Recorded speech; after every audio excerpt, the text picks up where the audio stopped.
നമ്മുടെ നിവിൻ പോളിയുടെ പുതിയ ചിത്രത്തിൻ്റെ ടൈറ്റിൽ അനൗൺസ്മെന്റ് ഒരു വീഡിയോ ആയി കഴിഞ്ഞ ദിവസം പുറത്തു വന്നു.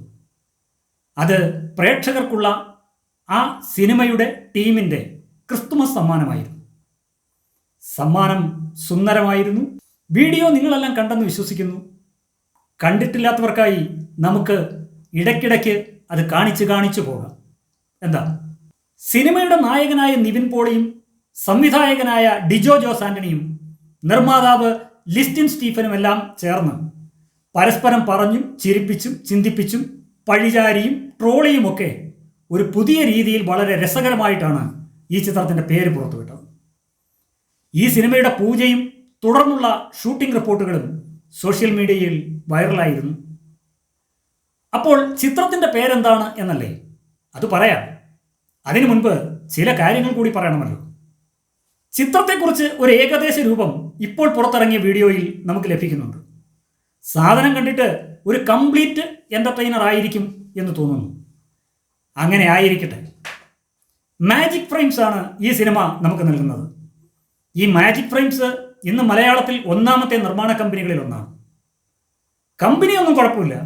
എന്നാൽ ഈ കമ്പനി എന്ന് കേൾക്കുമ്പോൾ നിവിൻ പോളിയുടെ അവസാനം കണ്ട സിനിമ അറിയാതെ ഓർമ്മ വരും. രാമചന്ദ്ര ബോസ് ആൻഡ് കോ. ഈ കോ എന്ന് പറഞ്ഞാൽ അതും ഒരു കമ്പനിയാണല്ലോ. അതിൻ്റെ കാര്യം ഓർത്താൽ ഒന്നോ രണ്ടോ തവണ നമ്മൾ ഞെട്ടും. നിവിൻ പോളി എന്ന നടൻ നമ്മളെ പലതവണ ഞെട്ടിച്ചിട്ടുണ്ട്. അതുകൊണ്ട് തന്നെ പൊട്ടിപ്പോയ ഒരു കമ്പനിയുടെ പേരിൽ ഒരിക്കലും എഴുതി തള്ളാൻ കഴിയില്ല നമുക്ക് ഈ നടനെ. മലർവാടി മുതൽ നമ്മളെ പലപ്പോഴും ഞെട്ടിച്ച നിവിൻ കുടുംബ പ്രേക്ഷകർക്ക് എന്നും പ്രിയപ്പെട്ട നടൻ തന്നെയാണ്. തട്ടത്തിൻ മറയത്ത്, ഓം ശാന്തി ഓശാന, ബാംഗ്ലൂർ ഡേയ്സ് തുടങ്ങി പിന്നെ തിയേറ്ററിൽ നമ്മളെയെല്ലാം കുത്തി നിറച്ച ആക്ഷൻ ഹീറോ ബിജു, പ്രേമം, കായംകുളം കൊച്ചുണ്ണി, അങ്ങനെ നിരവധി വിജയഗാഥകളുണ്ട് ഈ നടൻ്റെ പേരിൽ. ജേക്കബിൻ്റെ സ്വർഗരാജ്യം, ഞണ്ടുകളുടെ നാട്ടിൽ പോലെയുള്ള ക്ലീൻ സിനിമകളും നമുക്ക് മറക്കാൻ കഴിയില്ല. എന്നാൽ പ്രശ്നം അതൊന്നുമല്ലല്ലോ. എല്ലാ നടന്മാരെയും പോലെ നിവിൻ പോളിയുടെ കരിയറിലും ഒരു പിന്നോട്ട് പോക്കുണ്ടായിട്ടുണ്ട്. അവസാനം ഇറങ്ങിയ പല ചിത്രങ്ങളും പ്രേക്ഷകരുടെ പ്രതീക്ഷ കളഞ്ഞു എന്ന് മാത്രമല്ല, കരിയറിലെ ഏറ്റവും നല്ല പ്രകടനം കാഴ്ചവെച്ച തുറമുഖം പോലെയുള്ള സിനിമകൾ ആളുകൾ വേണ്ട വിധം ശ്രദ്ധിക്കാതെയും പോയി. തനിക്കിത് എന്തു പറ്റിയെന്ന് നിവിൻ പോളി തന്നെ സ്വയം ചിന്തിക്കുന്ന സമയത്താണ് ഈ സിനിമയുടെ വരവ്. ഒന്നും പറ്റിയില്ലെന്ന് തെളിയിക്കേണ്ട ബാധ്യത ഇപ്പോൾ അദ്ദേഹത്തിന് മാത്രമാണ്. അതാണ് നമ്മൾ ഈ സിനിമയിൽ നിന്നും പ്രതീക്ഷിക്കുന്നത്. ആ പ്രതീക്ഷ നിലനിർത്തിക്കൊണ്ട് തന്നെയാണ് പുതിയ സിനിമയുടെ പേര് പുറത്തുവിട്ടത്. നമുക്കിനി ആ പേര് എന്താണെന്ന് അവരുടെ വായിൽ നിന്ന് തന്നെ കേൾക്കാം. അവർ തന്നെ പറയട്ടെ, ഞാനൊരല്പം മാറിയിരിക്കാം.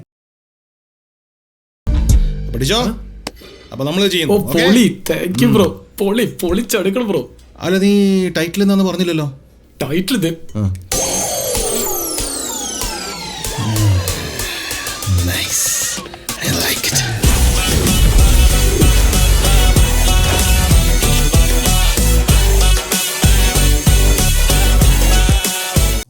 കേട്ടല്ലോ. അവർ പറഞ്ഞില്ല എങ്കിലും പേര് നമ്മൾ അറിഞ്ഞു. Malayali from India. പേര് കേട്ടാൽ തന്നെ നമ്മൾ ഇരുന്ന് ചിരിച്ചു പോകും. ഇനി ഇതിലെ കഥാപാത്രങ്ങളെ ഒന്ന് പരിചയപ്പെട്ടാൽ നമ്മുടെ ചിരി കൂടും. നോക്കാം നമുക്ക് ഈ നിവിൻ പോളിയുടെ കഥാപാത്രം എങ്ങനെ ഉണ്ടാകുമെന്ന്. കഥാപാത്രത്തിൻ്റെ പേര് ആൽപ്പറമ്പിൽ ഗോപി എന്നാണ്. പേര് പറഞ്ഞപ്പോൾ തന്നെ ആ സമയത്ത് നിവിൻ പോളി ഈ വീഡിയോയിൽ ചോദിക്കുന്നുണ്ട്, ആൽപ്പറമ്പിലൊക്കെ ഓക്കെയാണ്, എന്നാൽ ഗോപി, എൻ്റെ ഗോവിന്ദ, എന്താകുമോ എന്തോ. നമുക്ക് നോക്കാം. ഒരു ഉത്സവം നടക്കുന്നതാണ് രംഗം. അപ്പോൾ ഒരു ആന ഇടയുന്നു. ബാക്കി നോക്കിക്കോ.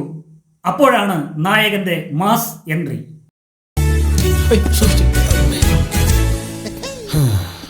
അതെ, നല്ല മാസ് ഉണ്ടോന്ന് ഈ സീനൊന്ന് കേട്ടു നോക്കിയേ. ഉത്സവത്തിന് ഒരു ആനയുടെ നാട്ടുകാരെ ചിന്നി ചെതറി ഓടുന്നു.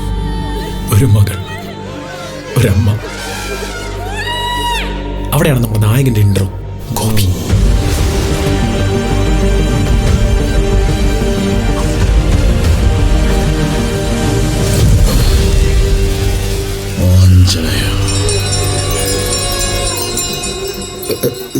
Super hero.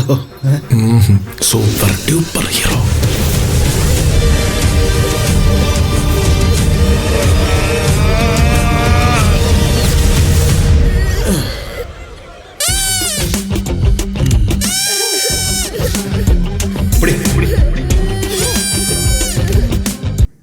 ഈ വരവ് കണ്ടിട്ട് ആൽപ്പറമ്പിൽ ഗോപി കൊട്ടകയിൽ ആളിനെ കൂട്ടും എന്നത് ഉറപ്പാണ്.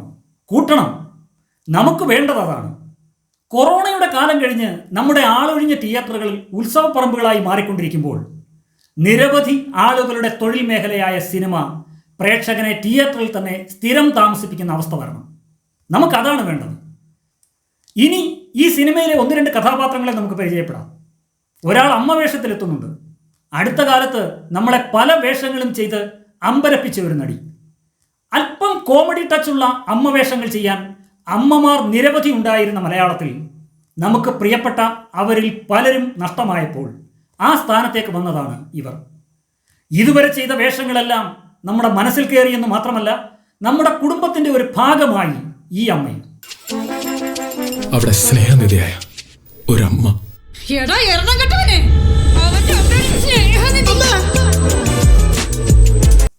ഇതേ ട്രാക്കിൽ തന്നെയാണ് ഈ സിനിമയിലെ കഥാപാത്രങ്ങൾ പലരും നമുക്ക് മുന്നിലെത്തുന്നത്. ഈ ആൽപ്പറമ്പിൽ ഗോപിയുടെ നേരെയുള്ള ഒരു നേർപ്പെങ്ങളെ നമുക്കൊന്ന് പരിചയപ്പെടാം. ഞാൻ പലവട്ടം പറഞ്ഞിട്ടുണ്ട്, ഇരിനോട് ചോദിക്കരുത്.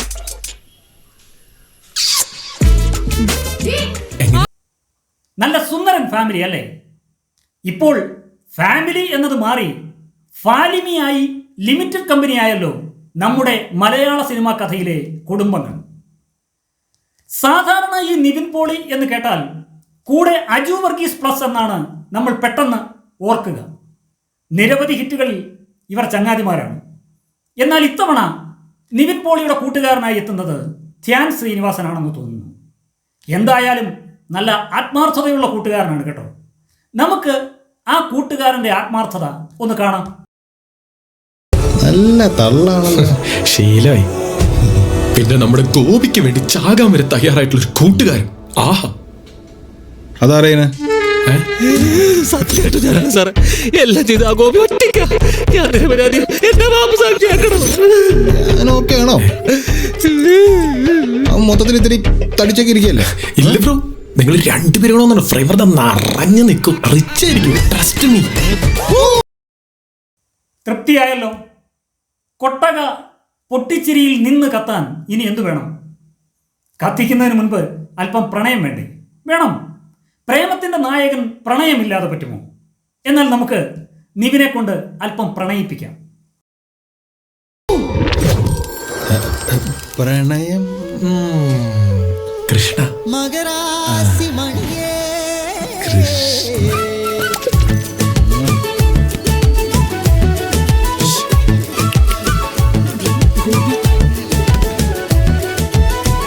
അവന് വേണ്ടി ജീവൻ തന്നെ മാറ്റിവെച്ച അവന്റെ പെണ്ണ്.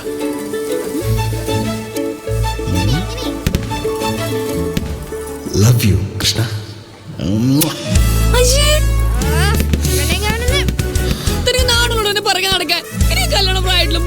മതിയല്ലോ, നമ്മളെ കൊണ്ട് ഇതൊക്കെ പറ്റൂ. അനശ്വര രാജനും അനുപമ പരമേശ്വരനും നായികമാരായി എത്തുന്നു എന്ന് ഏതാണ്ട് ഉറപ്പിക്കാം. ഇതെല്ലാം കൂടി കണ്ടു കഴിഞ്ഞപ്പോൾ ഈ സിനിമ നമ്മുടെ നിവിൻ പോളിയുടെ തിരിച്ചുവരവായിരിക്കും എന്നത് ഞാൻ ഉറപ്പിച്ചു. നിങ്ങൾ ഉറപ്പിച്ചില്ലേ? ധൈര്യമായി ഉറപ്പിച്ചു. അതും ഉറപ്പിച്ചു പറയുന്നുണ്ട് ഈ പേരിടിയിൽ ചടങ്ങ് നടത്തിയ അവസരത്തിൽ ഈ വീഡിയോയിൽ. അത് ഒരല്പം തമാശ രൂപത്തിലാണെന്ന് മാത്രം. എന്നാൽ അതുകൂടെ കണ്ടിട്ട് എനിക്ക് കണ്ണടയ്ക്കാൻ പറ്റുമോ? He's back.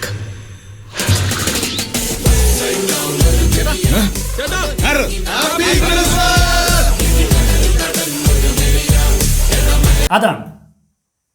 അങ്ങനെ നമ്മൾ നിവിൻ പോളിയുടെ ബാക്കും കണ്ടു, അല്ല കം ബാക്ക് കാണാൻ പോകുന്നു. അപ്പോൾ പൂരം കൂടുതൽ ഇനി പറയണ്ടല്ലോ. സന്തോഷമായി ഗോപിക്കുട്ട, സന്തോഷമായി. ഹിറ്റ് ചിത്രമായ ജനഗണമനയ്ക്ക് ശേഷമാണ് സംവിധായകൻ ഡിജോ ജോസ് ആന്റണി ഈ ചിത്രം സംവിധാനം ചെയ്യുന്നത്. ചിത്രത്തിൻ്റെ തിരക്കഥ ജനഗണമന എഴുതിയ ഷാരിസ് മുഹമ്മദ് തന്നെയാണ്. അടുത്ത കാലത്ത് സൂപ്പർ ഹിറ്റായ ഗരുഡന് ശേഷം മാജിക് ഫ്രെയിംസ് ഈ ചിത്രം നമുക്ക് നൽകുന്നു. അതൊക്കെ കൊണ്ടാണ് ഈ സിനിമയിൽ നമ്മൾ കൂടുതൽ പ്രതീക്ഷ വയ്ക്കുന്നത്. ഈ വീഡിയോയിൽ സിനിമയ്ക്ക് കോടതിയുടെ ഒരു സെറ്റ് ഇടണ്ടേ എന്ന് നിവിൻ പോളി ചോദിക്കുന്നുണ്ട് സംവിധായകനോട്. ജനഗണമന എന്ന സിനിമ കോടതി രംഗം കൊണ്ട് കൊഴുപ്പിച്ച സിനിമയായിരുന്നല്ലോ. മാത്രമല്ല ഇപ്പോൾ മോഹൻലാലിൻ്റെ നേരെ അടിമുടി കോടതി കയറി കോടികൾ വാരുമ്പോൾ സ്വാഭാവികമായിട്ടും അത് നിവിൻ പോളിക്കും ഒരു മോഹമുണ്ടാകും. ഇത്തവണ കോടതിയല്ലെന്ന് സംവിധായകൻ പറഞ്ഞപ്പോൾ നിവിൻ പ്രതീക്ഷിച്ചത് ഒരു പാൻ ഇന്ത്യൻ സിനിമയാണ്. ഇപ്പോൾ നമ്മുടെ ദ്രാവിഡ ഭാഷാ സിനിമകൾക്ക് എല്ലാം പാൻ ഇന്ത്യൻ എന്ന ഒരു കൂടോത്രം ആരൊക്കെയോ ചേർന്ന് അരയിൽ കെട്ടിക്കൊടുത്തിട്ടുണ്ട്. അല്ല, അതൊരു കണക്കിന് നല്ലതാണ്. എന്നാൽ പാൻ ഇന്ത്യൻ എന്ന പേരിൽ മുട്ടൻ ഹൈപ്പ് കൊടുത്തുകൊണ്ടുവന്ന ഉരുപ്പടികൾ പലതും 8 നിലയിൽ പൊട്ടി നിലം തൊടാതെ പോകുമ്പോൾ ചിലപ്പോൾ നമുക്ക് അത് കേൾക്കുമ്പോൾ തന്നെ ഒരു കലിപ്പാണ്. ആ കലിപ്പ് നിവിൻ പോളിയുടെ മുഖത്ത് കാണാനുമുണ്ട്. അത് ആർക്കിട്ടാണ് എന്ന് ആർക്കറിയാം. അല്ല, പോകാൻ വരട്ടെ. ഒടുവിൽ ഒരു ചെറിയ കാര്യം കൂടി പറയാനുണ്ട് ഈ മലയാളീസിന്. അതൊരു പൊളിറ്റിക്കൽ കറക്റ്റ്നെസ്സായി വേണമെങ്കിൽ കണക്കാക്കിക്കൂ. പറഞ്ഞത് മനസ്സിലായില്ലേ? പൊളിറ്റിക്കൽ കറക്റ്റ്നെസ്, രാഷ്ട്രീയ കൃത്യത എന്ന് വെച്ചാൽ നയതന്ത്രപരമായ ശരി. ഒരാളുടെ നയവും തന്ത്രവും അതിൻ്റെ പുറത്തുള്ള ശരിയും എല്ലാവരുടെയും ശരിയല്ലെന്ന് സിനിമാക്കാർ ഇനിയും പഠിക്കാൻ പോകുന്നതേ ഉള്ളൂ. ഒരു സിനിമയായാൽ പണ്ടത്തെ കാലത്ത് 5 സെറ്റ് സ്റ്റണ്ട്, 4-5 കാർ ചേസ്, 3-4 പാട്ട്, 2-3 കുളിസീൻ, മിനിമം ഒരു ബലാത്സംഗം എന്ന അവസ്ഥയിൽ നിന്നും അതൊക്കെ മാറി അതിൽ നമുക്ക് സന്തോഷവുമുണ്ട്. എന്നാൽ ഇപ്പോൾ പുതിയ അസുഖങ്ങൾ പലതും തുടങ്ങി സിനിമയ്ക്ക്. അപ്പോൾ മുക്കിന് ഈ പൊളിറ്റിക്കൽ കറക്റ്റ്നെസ് എന്നതായി അവസ്ഥ. നാടോടുമ്പോൾ നടുവേ ഓടണമല്ലോ. അതുകൊണ്ട് നമ്മുടെ ഈ മലയാളീസും അവർക്ക് തോന്നുന്ന പോലെ ഓടട്ടെ. ഇതാ കണ്ടു നോക്ക്. തള്ളി മറിച്ചിട്ടുണ്ട്. നിവിൻ ഓക്കെ ആണ്. ഹലോ, ഒരു ചെറിയ പ്രശ്നമുണ്ടല്ലോ. എന്താ ബ്രോ? ഹലോ, ഇന്ത്യ ആണോ ഭാരതാണോ? രണ്ടും ഒന്നല്ലേ ബ്രോ? പക്ഷെ നമുക്ക് ഇന്ത്യ മതി.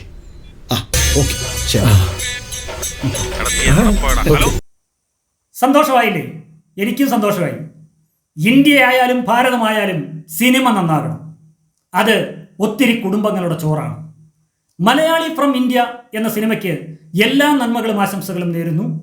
ഈ സിനിമ ഒരു പടവെട്ടാകാതെ വെടിക്കെട്ടോടെ നമ്മുടെ പുതിയ തൃശ്ശൂർ പൂരമാകട്ടെ എന്ന് ആശംസിക്കുന്നു.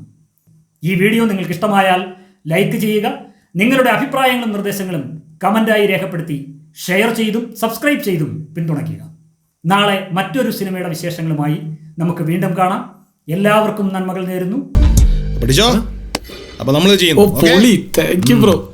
പൊളിച്ചടുക്കണം ബ്രോ. അല്ല, നീ ടൈറ്റിൽ എന്താന്ന് പറഞ്ഞില്ലല്ലോ. ടൈറ്റിൽ ഇത് നൈസ്.